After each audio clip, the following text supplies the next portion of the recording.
gbàgede ìmọ̀ TV, gbàgede ìmọ̀ TV, ọgbọ́n bẹ, òye bẹ, ìdánilẹ́kọ̀ọ́ lóríṣiríṣi ní gbàgede ìmọ̀ TV. Ẹ máa wò, ẹ máa gbọ́. Ó kí gbogbo ojú tó ń wò mí káàkiri ayé, mú kí wa lọ́kùnrin lóbìnrin lónílé lágbà lónílé lálejò nínú ilé yìí, mú kí wa pa kú dédé àsìkò ìyàsìkò ojú ọjọ́ ti rí ẹdẹ odóbi bóun ló ti rí lọ́dọ̀ ti yín. Ẹ káàárọ̀, ẹ káàsán, ẹ kúrọ̀lẹ́, ẹ káalẹ́.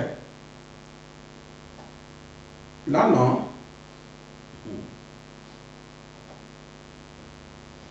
mo jẹ́ kó yé wa pé ohun tó ń ṣẹlẹ̀ ní Nàìjíríà ọ̀rọ̀ ti kọjá bẹ́ẹ̀. Yorùbá bọ̀ wọ́n ní bápá ò bá ṣe ká, bápá ò bá ṣe ṣán, a máa ká lórí ni. Ọ̀rọ̀ Nàìjíríà ti kúrò lọ́rọ̀ tá a máa fọwọ́ yẹpẹrẹ mú. Ẹ jẹ́ ká máa faradà, ẹ jẹ́ á máa faradà. Ọ̀rọ̀ Nàìjíríà ti kó mbẹ́.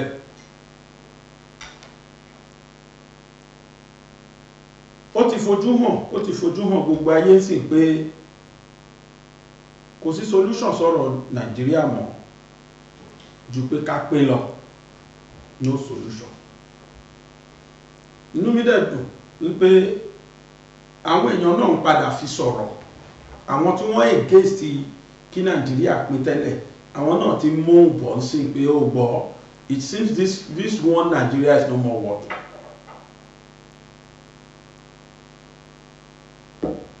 A rí báwọn Fúlàní ṣe dúnkokò, tí wọ́n dúnkokò gidi tààrà. N tó ṣẹlẹ̀ lánàá ó ṣẹ̀ṣẹ̀ yé mi ni, mo play voice note kan bí. Àṣẹ conference tí wọ́n ṣe, àṣẹ conference TPC ṣe, ọ̀tọ̀ lẹ́ni tí wọ́n fẹ́ mú as vice president. Christian kan ni ṣùgbọ́n Jáúsá, kìí ṣe Fúlàní. Wọ́n pè nìkan ní Zulum ló dìde ló yàkàyàkà Tinunbu pé any attempt, ohun Zulum lè ń gbọ́ lánàá yẹn,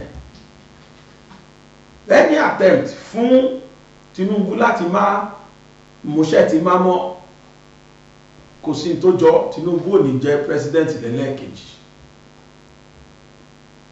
Wọ́n fira wọn hàn ní conference yẹn pé àwọn làwọn ní Nàìjíríà. Kódà ọ̀rọ̀ yẹn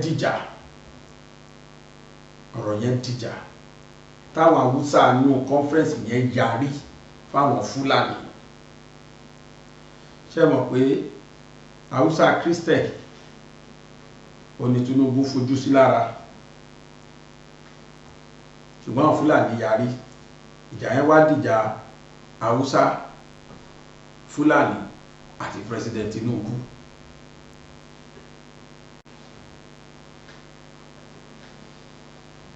Mo wá rò lẹ́mìí mi pé lóòótọ́ olóṣèlú ni bàbá Tinunbu, kò mọ nǹkan mí jòṣèlú lọ. Ọjọ́ eégún ẹ̀dẹ̀ ti pẹ́, ọjọ́ àbòkí ẹ̀ ti pẹ́ nínú eégún.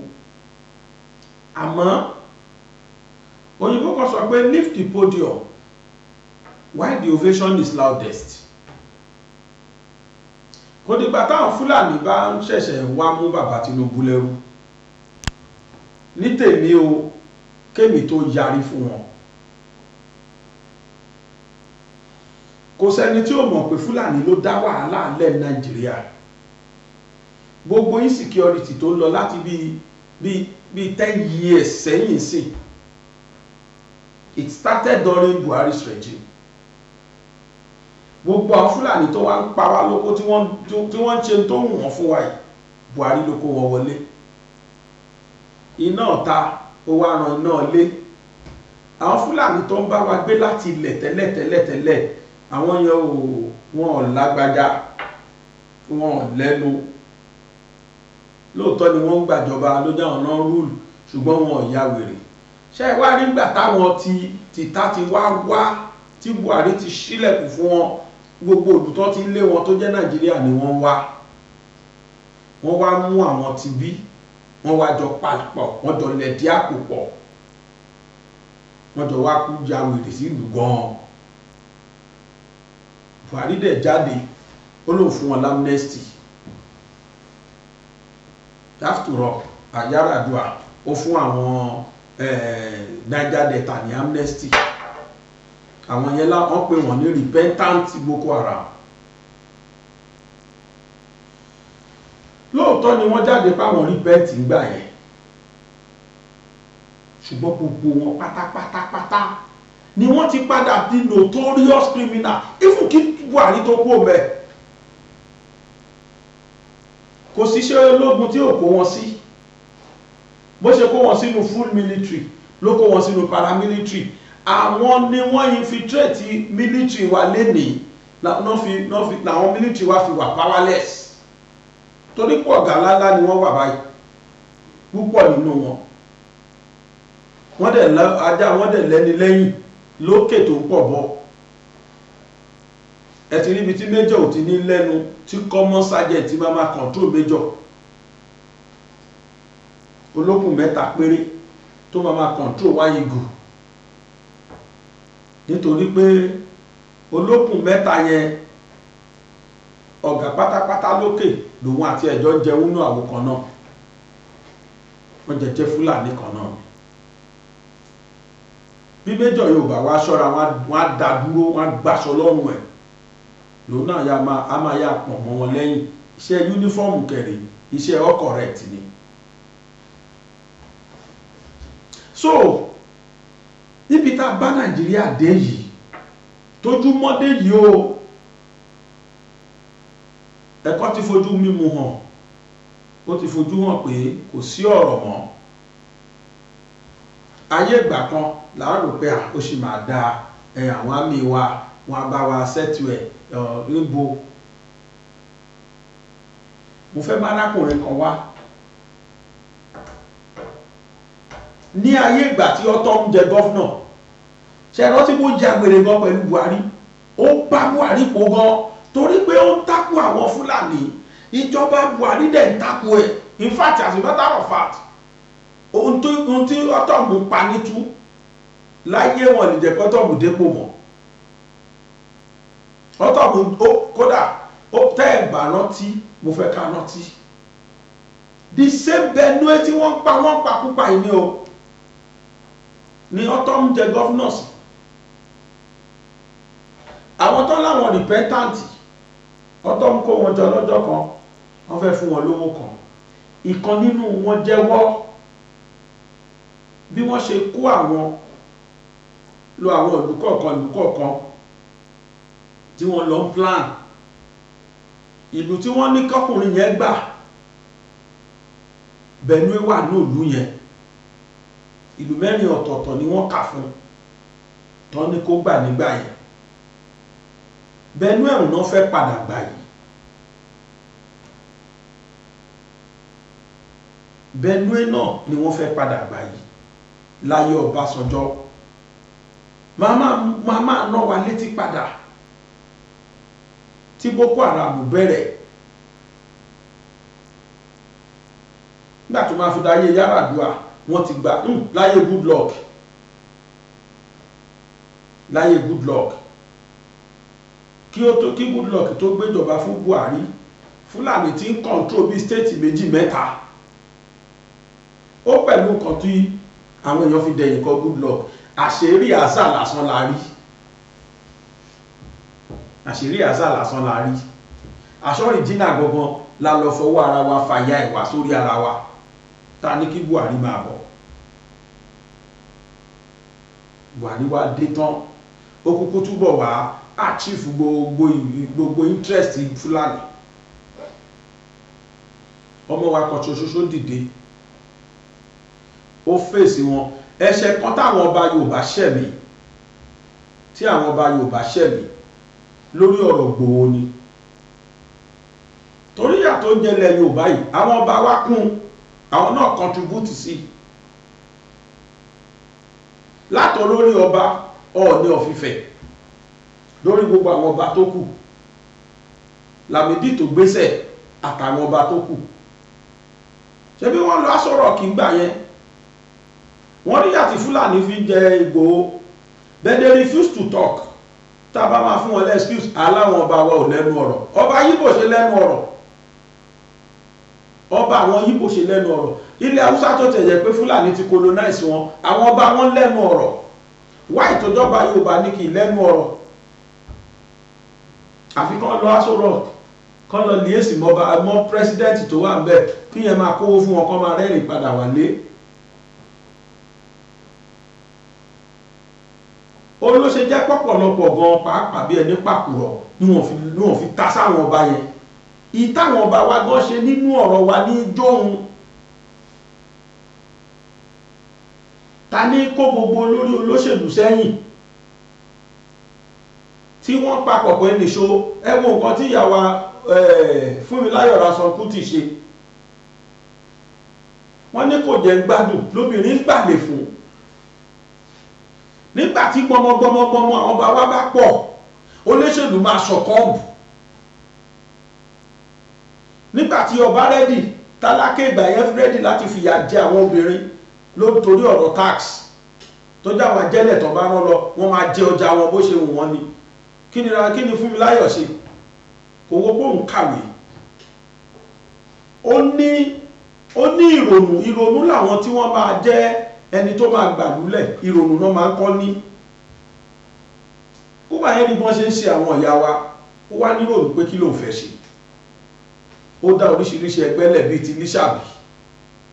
Láti bí ẹgbẹ́ yẹn lórí àwọn obìnrin ti pé ló ti kó wọn jọ, ló ti lẹ́tọ̀ wọn ẹnìṣó láàfin ọba. Wọ́n kọ́kọ́ wà bẹ́ẹ̀ náà wọ́n náà wọ́n bí aṣọ òfì. Àwọn ìyá yóò kú ọbẹ̀. Nígbò ìyànà bọ́ra sí òwò, àwọn ọ̀làrí lọ sọ fọba pé ó gbọ́ wọ́n ti ń bọ̀ láàfin orí owó dẹ ni wọ́n bọ̀ alákégbé lẹ́yìn ló bá sá lọ. Ẹ lọ tẹ́ sí ẹ̀bá àfihàn bẹ̀ kì í ṣàfihàn ké tó wà bẹ́ẹ̀ sí. Wọ́n sá lọ bá yẹn sádànù. At the end of the day wọ́n ṣe tára àlùfẹ́, wọ́n ṣe táwọn obìnrin yẹn fẹ́ fún wọn. Àwọn ọba wa ò rẹ́dì láti bẹ́ẹ̀lì cat. Àwọn olóṣèlú wo ò rẹ́dì láti gbèjà wa. Àwa nìkan la ríra wa. Even while we have someone tó gbá front tó rẹ́dì, bàbá arúgbó of 80 something ló support here, which is Baba Bayi Akintoye. Ayé dẹ̀ stigmatize, even Yorùbá tó ń jà fún stigmatize ẹ̀, wọ́n sọ di terrorist. Àwọn agbésùnmọ̀mí gan-an nílẹ̀ Fúlàní wọ́n sọ kankan lé wọn lórí. Wọ́n destroy ilé ẹ̀, àwọn méjì wọ́n pa wọ́n dànù síbẹ̀, wọ́n dẹ̀ tún kó àwọn èèyàn lọ tó fi release gbogbo àwọn lédìké tí wọ́n kó. Àwọn ọba wa kan ò sọ kó àfọ́bá lọ́tí ọba kan tí kìí ṣe Màkàmà, ọba kan ṣá, ọba náà wọ́n wá gbé látàbújá pàápàá. Ọba yẹn nìkan ló ń pariwo. Àwọn first class olórí ọba wọ́n wà bẹ́ẹ̀, they kept quiet. Yorùbá ní àìrìnpọ̀ ejò ló jọmọ ejò níyà.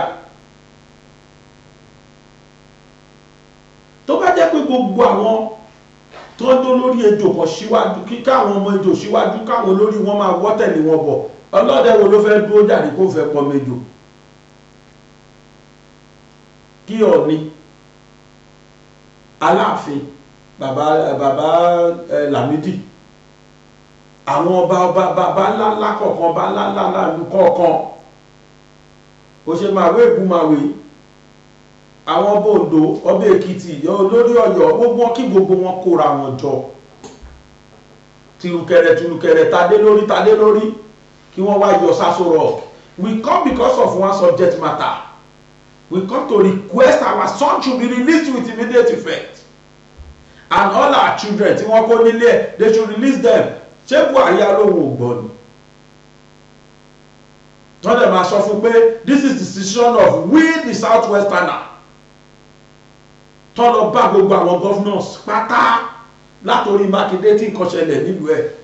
ìyẹn náà dínà ìpò ohun ò gbọ́, irọ́ dẹ̀ ni ó gbọ́ dáadáa, wọ́n gbogbo wọn jọ conspiracy theory ni wọ́n lò, torí wọ́n ti rí Ìgbòho bí ẹ tó ń dàlúrú. In tó ń sọ lánàá ṣé kò ṣẹlẹ̀ lénìí ni. Tinunbu náà tán foyè ọ̀hún jù lórí, ṣé wọ́n náà jẹ́ kó rí lò yìí ló jẹ́ Fúlàní ní gbogbo ìgbà. tó bá ní contract láti make decision kan ní Senate tí ò bá ti favour Fúlàní ní gbọ́ kankan mọ́. Òfin tí wọ́n ní kán ṣe jọ́kìnní àná pé kò sí tó jogún grazing, àwọn mẹ́ta péré bí mẹ́rin ló dìde ní Senate, ẹgbẹ́ ọmọ kan tuntun sọ nígbà tí ó ti favour Fúlàní, ẹgbẹ́ ọmọ kan tún ẹ̀fà tó sọ, kò kọjá second reading. Ó dáa, Tinunbu dìde gbùrù, ó ní pay as you go ní tax máa jẹ́, ẹni sharing of money of revenue máa jẹ́ fún state kọ̀ọ̀kan, bẹ́ẹ̀ ṣe pawó tó state ẹ̀ ṣe máa gbowó. Fúlàní dìde wọn ẹgbẹ́ kó jẹ bẹ́ẹ̀ mọ̀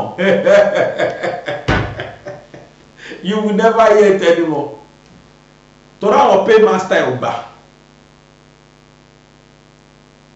Ó tún ní bùṣe gàdà, ó ní pé central bank ti wà congested, ó fẹ́ di congested, ó máa gbé bí department kan lọ sẹ́kù, ńgbọ́ dìde wọ́n ṣe gbọ́ kó ṣe bẹ́ẹ̀ mọ́. So who is ruling Nigeria? Who is ruling Nigeria? Ọ̀tọ̀ tó gbójú wọnú ẹkùn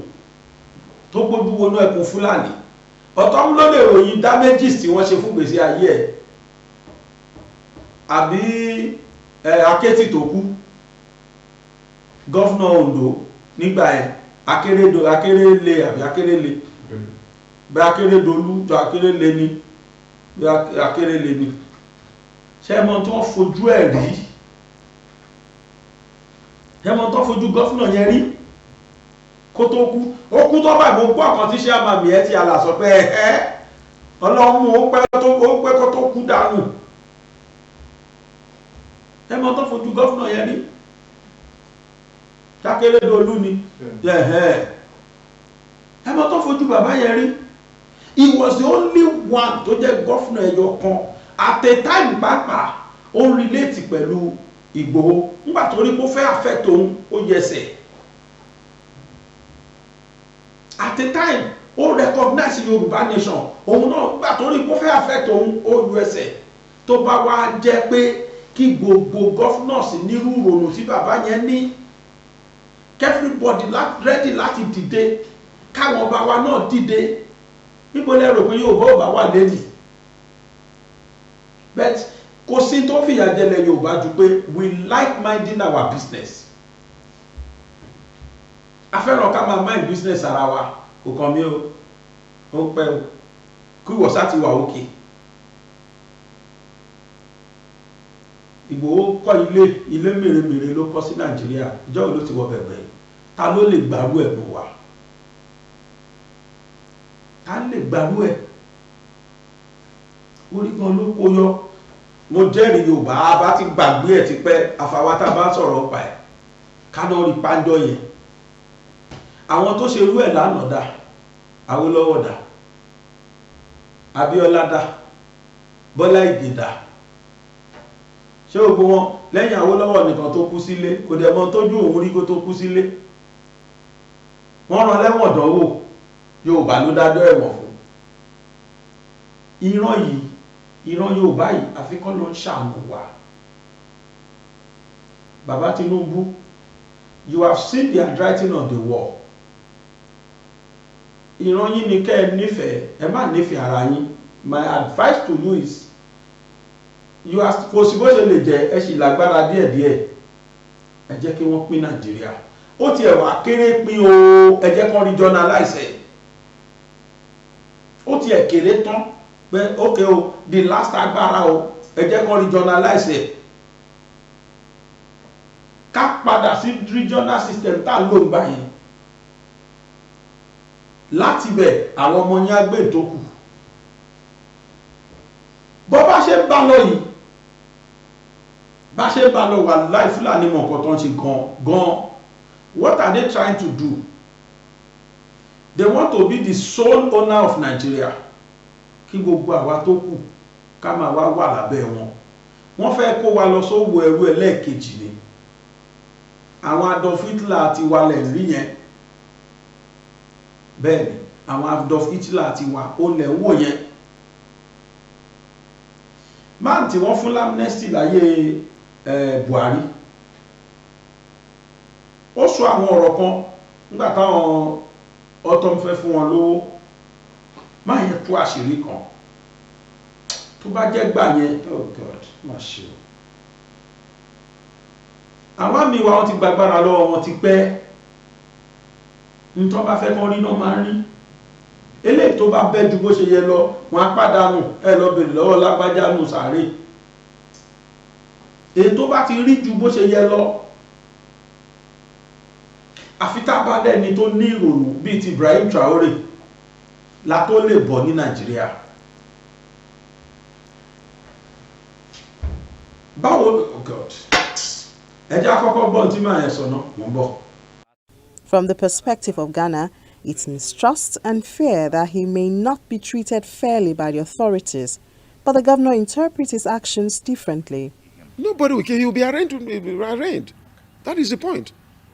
By running away, it's clear now that he has been declared wanted. They will have to look for him. And wherever he is. So he is the one creating this problem. And he is making me to believe that he's involved in the killing. If not, why do you run away? Well, Ghana says his hands are clean and he has witnesses. Immediately I make amnesty. Then give me security that anywhere that I am going, they will be going with me. Till they will know that I enter here, they will sleep here. Because any person that they attack my door, they will come before me. So as this thing happened, I was hoping that maybe they will call me or call those security agents to know exactly time that they are saying something happened in Makurdi. Where was me with my people?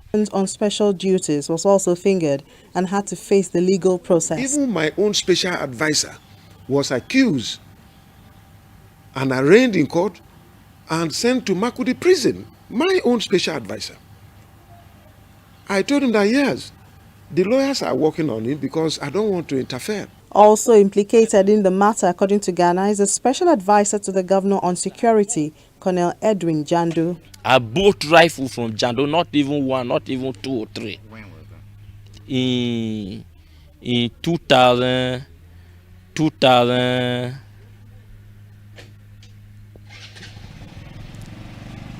this is first tenure of Sison.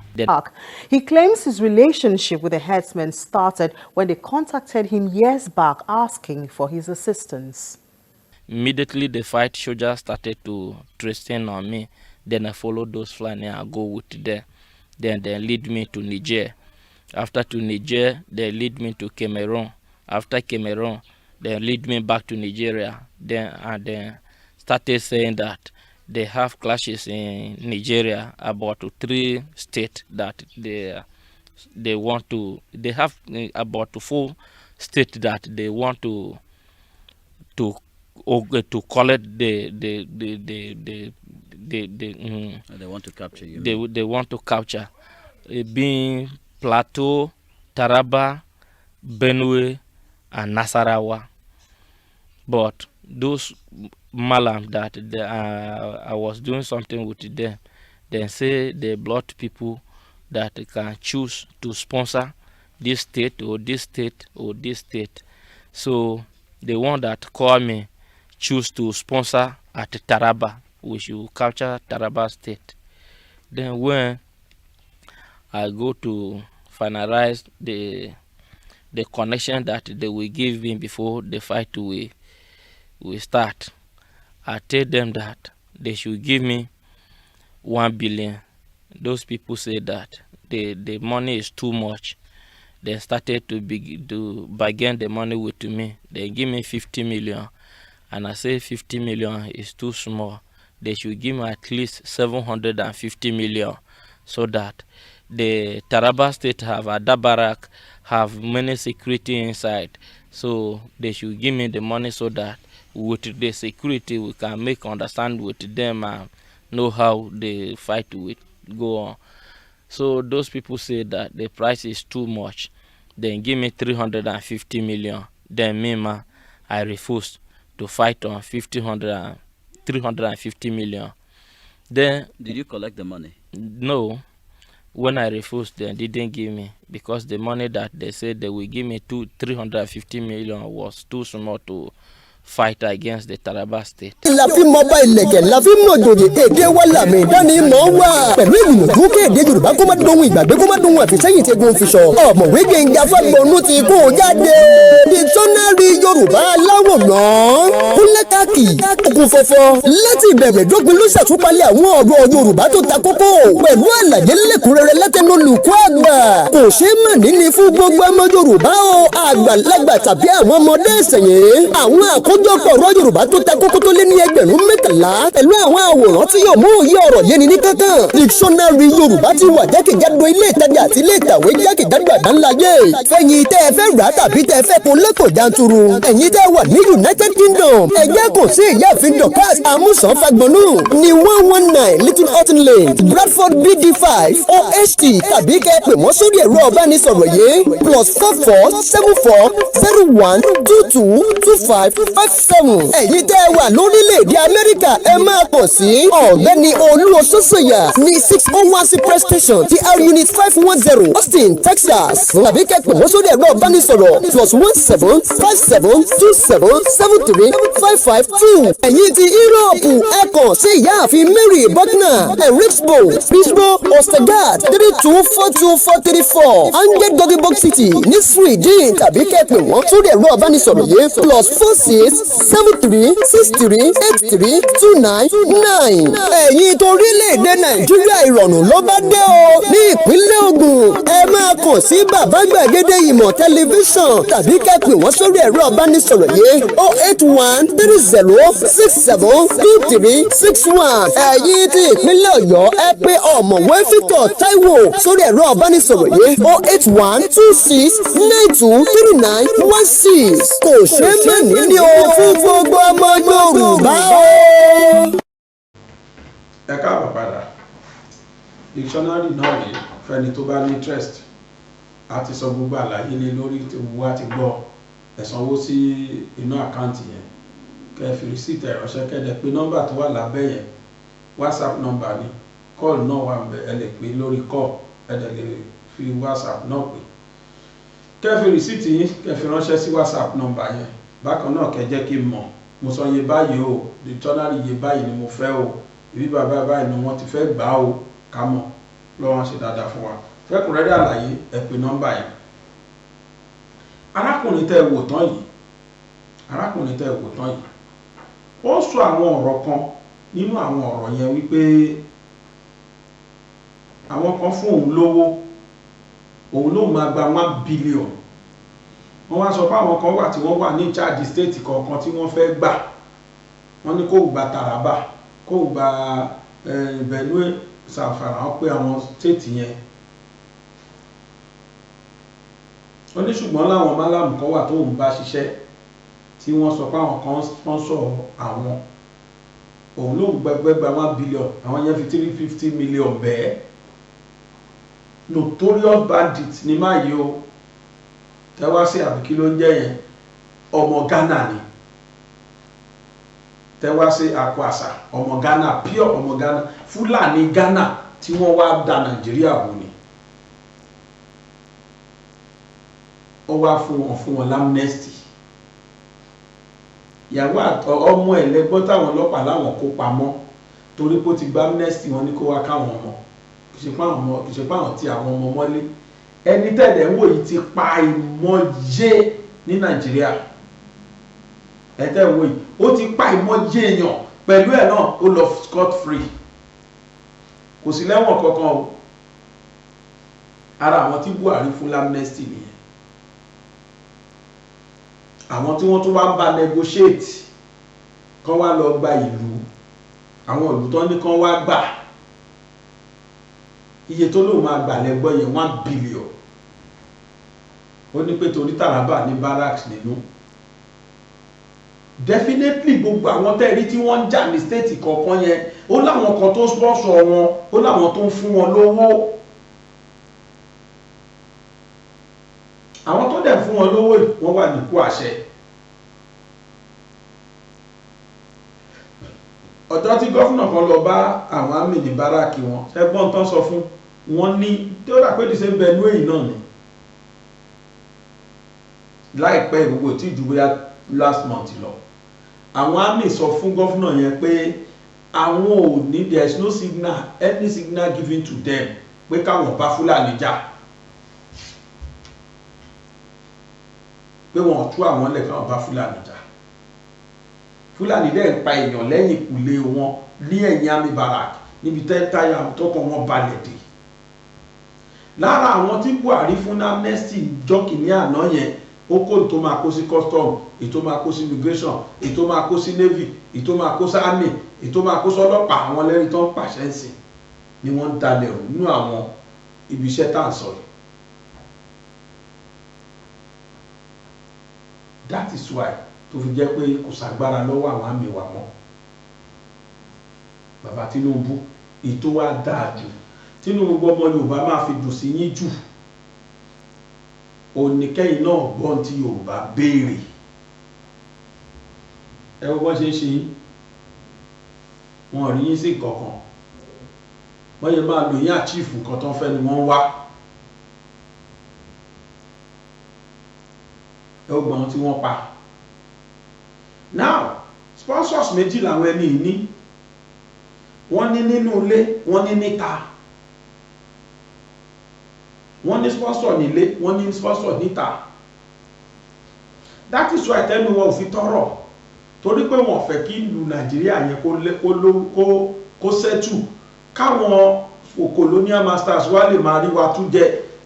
Ẹ wò gbà tí Ibrahim Traore gba Burkina Faso ẹ wò àṣírí tó tú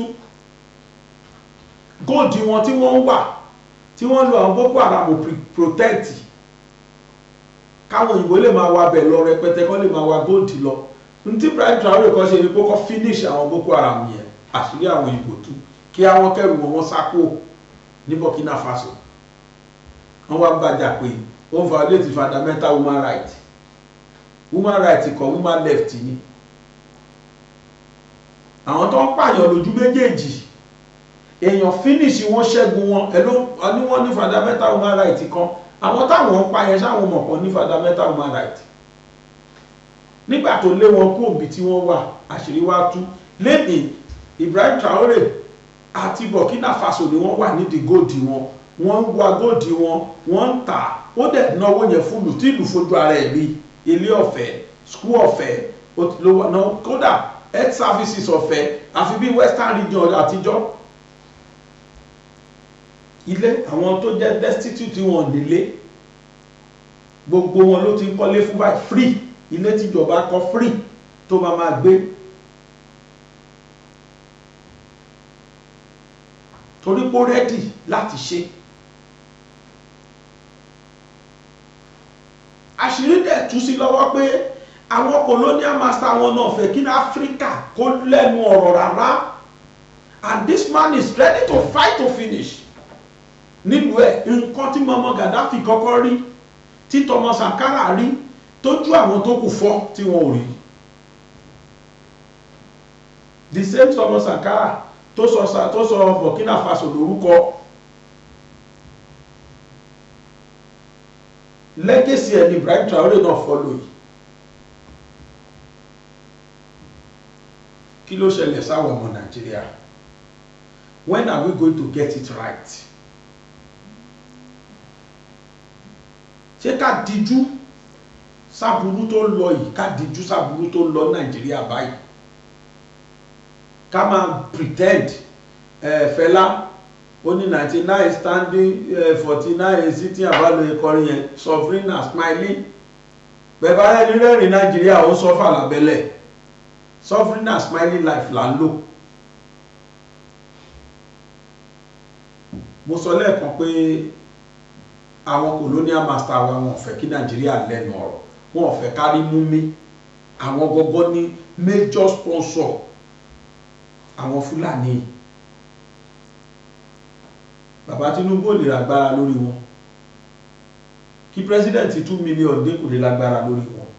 The best thing is let every region come and party wọn lọ. The best thing here now kọ́nà ṣàánú wa ni oríṣiríṣi ni wọ́n dánwò. I couldn't imagine káwọn àwọn ọ̀dọ́ bàbá Tinúbú tẹ̀ ti yẹ tipẹ́tipẹ́tipẹ́ kẹ́ ẹ̀ ti lo agbára yín tó bá máa bí kó bí fún Fúlàní. Àwọn ọmọ Fúlàní jáde wọ́n wá threatening Tinúbú youth sáré bá mi play bẹ́ẹ̀ kán rí. So the North is trying to bring up a coalition that can work for Nigeria. And the Arewa are coming together in collaboration with our brothers in the southeast, in the south, and the southwest are coming together to see how we can unseat him in 2027. And we are serious about this. Senator Abole ń wò yẹn oríṣiríṣi wọn bẹ́ẹ̀ bàbá kò sọ̀rọ̀ ẹ̀ jẹ́ kó ní kálukú máa bá tiẹ̀ lọ. Kí n tó jẹ́ ká lọ wo tú tí àwọn colonial master wá pa bàbá kan ló ti dàgbà tó wá ń tàṣírí tú táwọn pa fún Nàìjíríà láti UK. Bẹ́ẹ̀ kí n tó ní kọ́ńpìlì ẹ jẹ́ fàsìkò ìdúpẹ́ púpọ̀ lọ́wọ́ gbogbo ọmọ Yorùbá lábẹ́ gbogbo ẹ̀yin olólùfẹ́ bàbá Gbàgede mọ̀ torí mo mọ̀ pé fẹ́mi lẹ ní tẹ́ fi ń ṣe tẹ́ ń ṣe. Lánàá nígbà tí mo sún kò giri tí wọ́n dẹ̀ pè mí láti hospital pé tó àwọn kan táwọn fẹ́ rà fi ṣe operation mind ó tiẹ̀ kéré tán tabari 2 million wọ́n ẹ gbọ́ dókítà níyẹn iye tí ń bá rí màá send ẹ̀ bet ẹ máa bọ́ operation yẹn lọ ẹ má worry I guarantee you I will pay it. Doctor yóò dẹ̀ kọ̀ sí mi lẹ́nu torí pé kó save life ló wà lórí ẹ̀mí ẹ̀nà ìṣòwò. Wọ́n gbé bàbá wọ tíátà nígbà tí máa fi ṣetán sílò tí máa fi lọ síbẹ̀ lánàá wọ́n ní mo débẹ̀ wọ́n ní bàbá wà tíátà for almost 2 hours. To God be the glory. In tó yà mí lẹ́nu jù for operation yẹn ni pé lẹ́yìn some hours tí bàbá ti wà ń bẹ̀ bàbá ló fẹsẹ̀ ara ẹ̀ rìn wọlé padà sí tíátà sí ward. Bàbá lẹ́wọ̀ yẹn wọ́n ṣe wọlé láti tíátà aṣọ wọn tó ń wọ̀ fi operation lẹ́ni tó ń ṣe wọ̀ yẹn wọn ò tí ì bọ́ tèmi ti wọlé lọ bá wọn nínú wọ́ọ̀dù tó gbé wọn sí. Fún àwọn ẹsẹ̀ ara wọn rìn wọnú wọ́ọ̀dù yẹn. Bàbá báwo ni bàbá láwọn dúpẹ́ ẹnu tó kù sí o níbi tí wọ́n operate yẹn kó wà òkè kán dẹ̀ yọ átátà kó kánúlá rọ́bà kán jọ kúrò lórí nǹkan ọmọkùnrin bàbá kí bàbá máa wà bàbá ti wà òkè àdúpẹ́.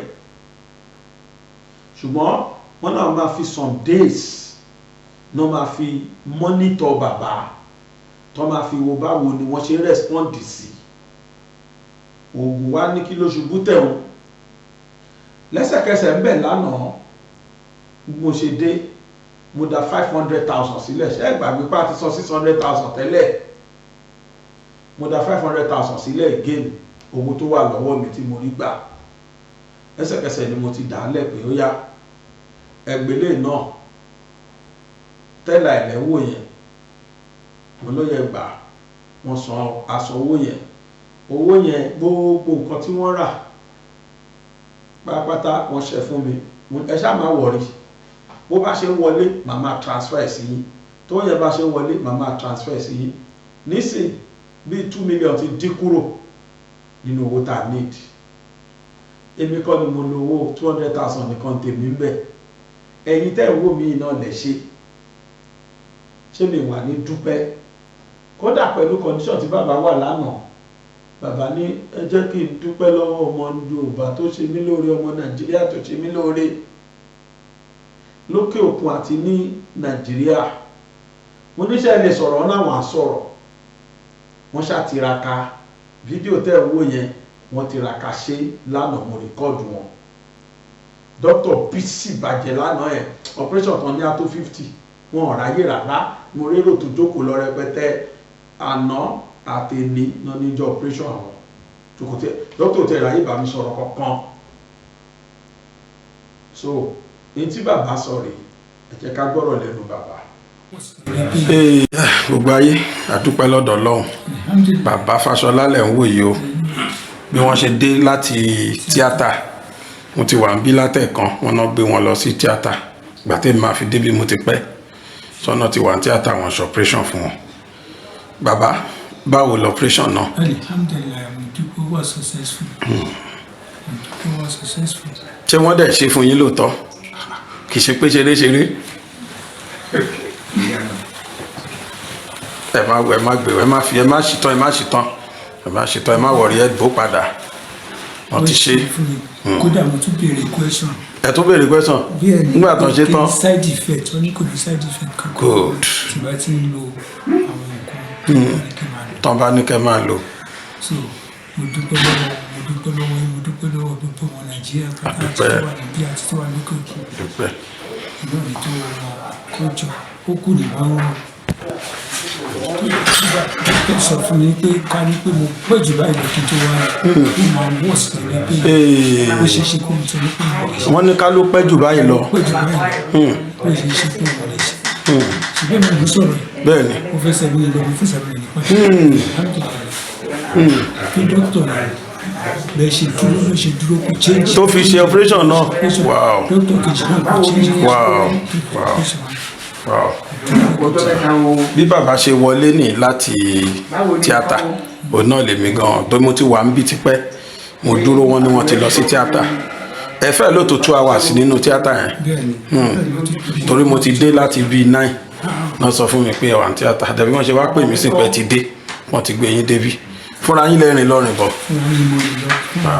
Wow. Àdúpẹ́ lọ́dọ̀ Ọlọ́run ṣeun nọ́ọ̀sì wa ṣe wọn ẹkúṣẹ́ dókítà nǹkan wọ́n ṣì wà ní tíátà ní ọ́fíìsì wọn mèmí náà yọjú sí dókítà sí ok ìwọ náà fìlì tó àdúpẹ́ bàbá bá dúpẹ́ lọ́wọ́ gbà wọn tí wọ́n ṣàánú yín. Aláìsí mo dúpẹ́ lọ́wọ́ gbà wọn tó ṣàánú mi ọkùnrin ní obìnrin ọmọdé àtàgbà tó wà Nàìjíríà bí tó wà lókè òkun lónìí tó wọ ẹgbẹ́ ọ nífà ìṣẹ̀gbà tó bí kára. operation ilé ìyá mi lẹ́nu tán ṣe tán tẹ tó ṣe ń sọ̀rọ̀ fúnra yín you see mo sọ fún yín tẹ́lẹ̀ pé expert làwọn tó wà ń bí. ó ní òun ò níbi láti stress mi pé kò ní ó ní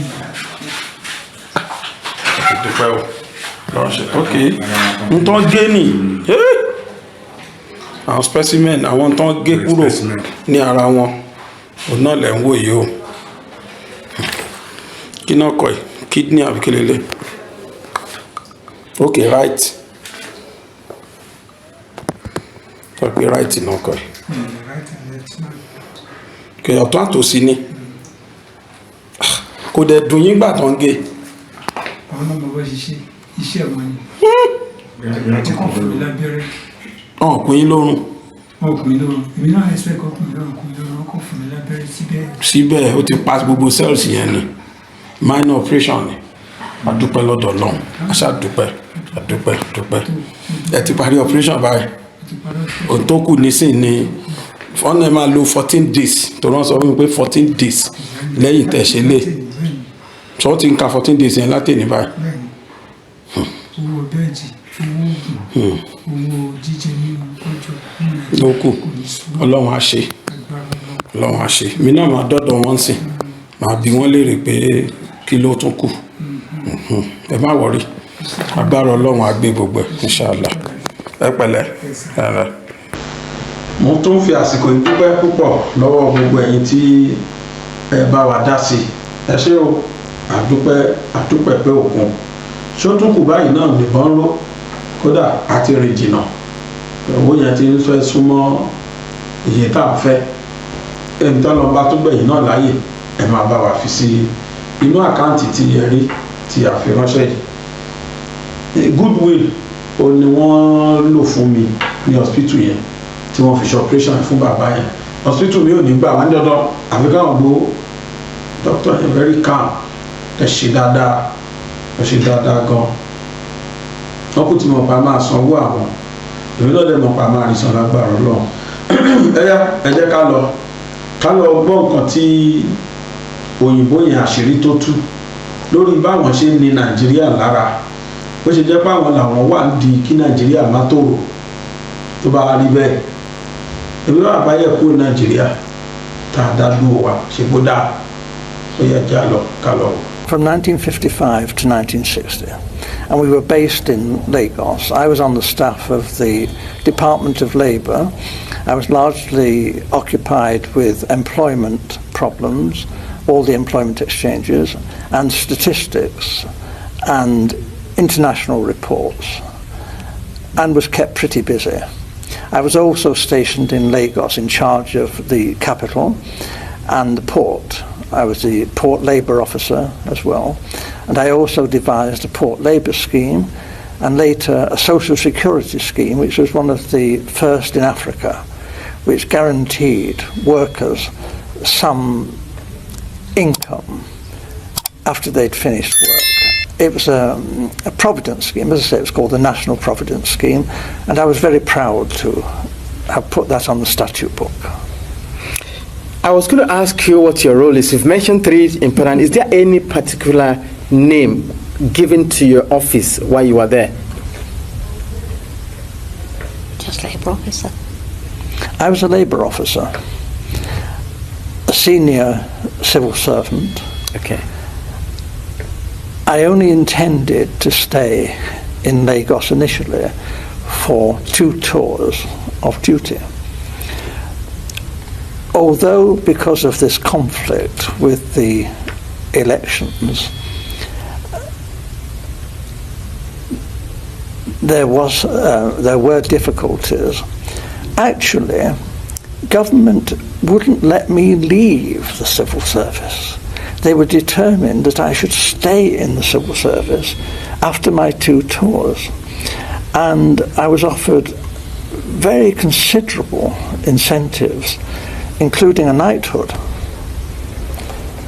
to stay and work for government. Primarily this was because I had access to state secrets. I learned, and the Governor-General himself confirmed this to me, that the elections were rigged, contrived. The intention was that the North should rule Nigeria.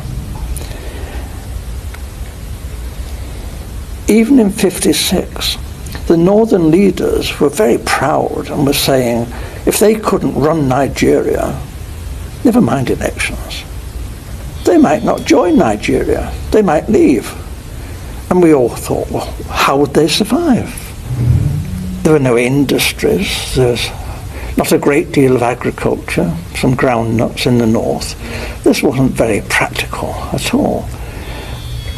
And then it was, the Governor-General seemed to be thinking that the North couldn't, even if it won an election, rule Nigeria by itself. The South wouldn't stand for that. So there had to be a partner, either the Igbos in the east or the Yoruba in the west, to team up with the North. What he didn't want was for the 2 southern parties, the Igbo and the Yoruba, to team up to form the government, because he believed the North wouldn't tolerate that and talked about leaving the Federation. So as I learned, in a small way at first, but very rapidly I learned about the election fixing, and as I say, this was confirmed to me by the Governor-General. He actually said that he wanted me to know the truth because he wanted me to know how much trouble I was in. You mentioned statistics, you were collecting figures. Yes. Is that for labor and unemployed people only or general? Primarily, but obviously my interest was in the population of Nigeria. Yes, and Awolowo, the Yoruba leader of the action group, yep, and Chief Enaharo, they too, other people were saying, where are all these millions of people in the north? Where are they? We're going up there to campaign. We want to know, And you see all these, thousands of miles of not very developed countryside, and Yeah, the Northerners are claiming that their voting registration figures are larger than in the South, larger, far more people up there. Well, actually, if you went through the Igboho land, Enugu and that, you saw lots and lots of people. If you went to Ibadan, Ibadan teeming, with millions of people. But we didn't actually see many Northerners, and obviously not many Northerners at that time came to Lagos. So this did arouse suspicion. Now, what does this mean for Africa's most populous nation? If the foundation of Nigeria's democracy was deliberately corrupted, can we still call what followed a legitimate system? Have we been building a nation on a lie told before we ever had the chance to speak for ourselves? Smith's confession goes further. He claims the election was rigged specifically to favor the North, not out of justice or merit, but out of strategic colonial design. The idea wasn't to create balance, it was to preserve control.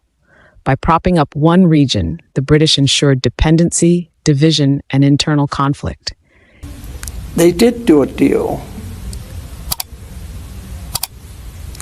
with Zik, Dr. Azikiwe, from the East. Dr. Azikiwe, there was this big problem in Nigeria. It's the same big problem in America and in Britain. How do you get funds to fight elections? The candidates in Nigeria had no money, but they did have marketing boards, which were a kind of semi-nationalized industry. And they borrowed money from the marketing boards. But there was a suspicion that Dr. Azikiwe, who has formed his own bank, the African Continental Bank, was actually bankrupt. But he was borrowing very large sums of money from the marketing boards and not necessarily repaying the loans. We knew this. We had a great secret service. All the politicians' phones were tapped. All the politicians' mail was opened. Everything that any major politician did in Nigeria, we knew in hours. We watched. We knew all that was going on. Are you saying, in essence, that Dr. Azikiwe took money?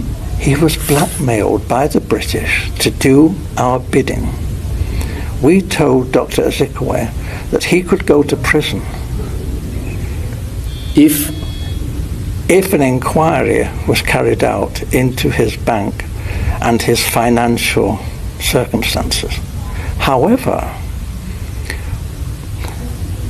we would not want to be vindictive if Dr. Azikiwe was cooperative in helping forward the plans that we had made in the best interests of Nigeria.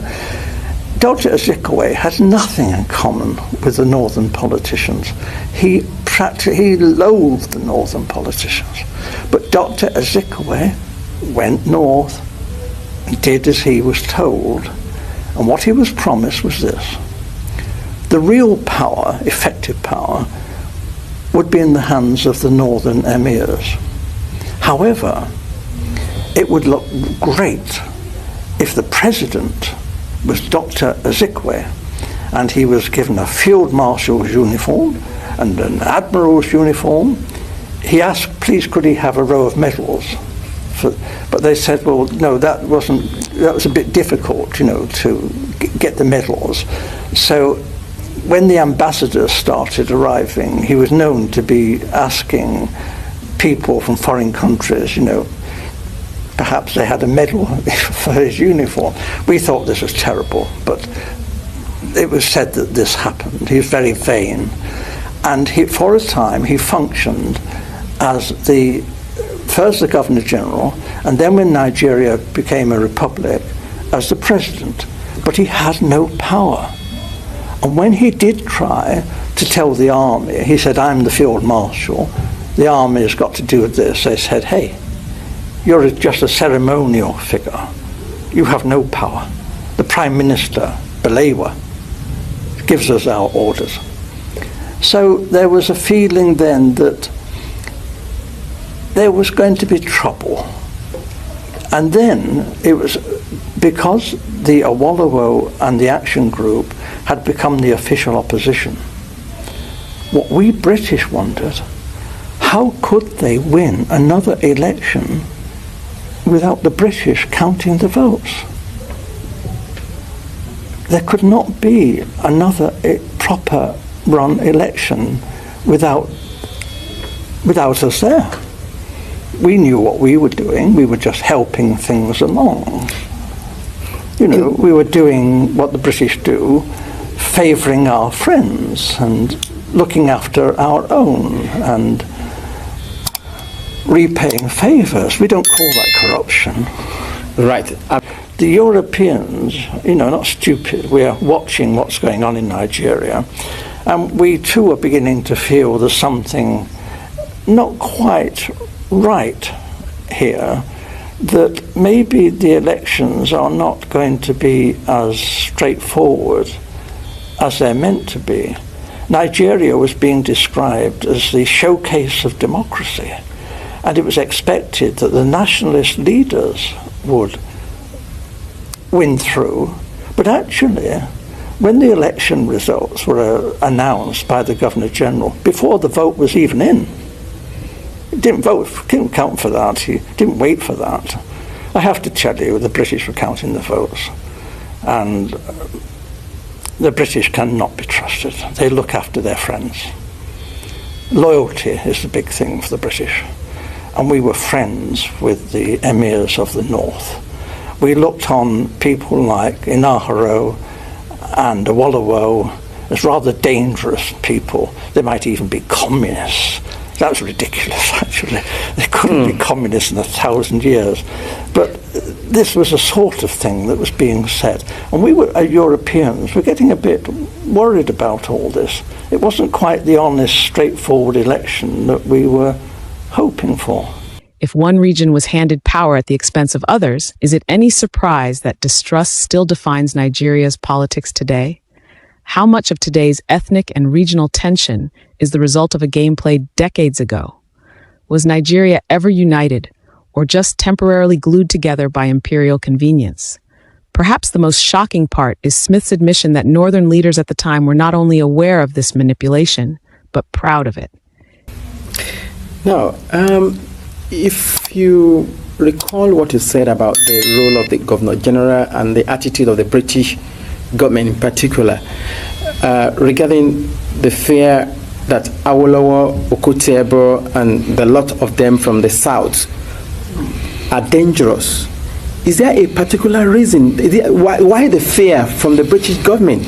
Is it that they don't want to release or relinquish Nigeria? They still want to control Nigeria? They knew that the North would do as they said after independence. If it had any, the North would just, because it was their habit, they liked the British, whereas the nationalists were an unknown factor. Actually, when they took the flag down and hoisted the Nigerian flag, not one of the major nationalist politicians was there.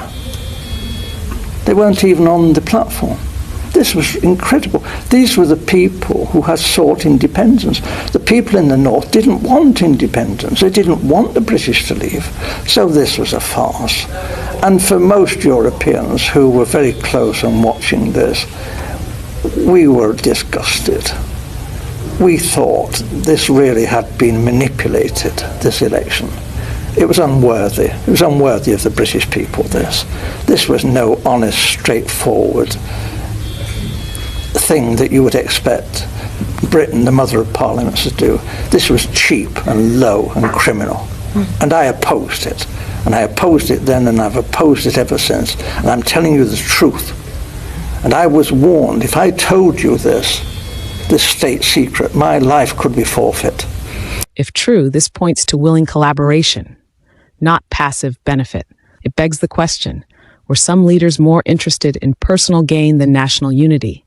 Should history judge those who accepted colonial favors the same way we honor those who resisted? And if the early elite celebrated their unfair advantage, did they ever truly represent the will of the people, or only the will of the empire?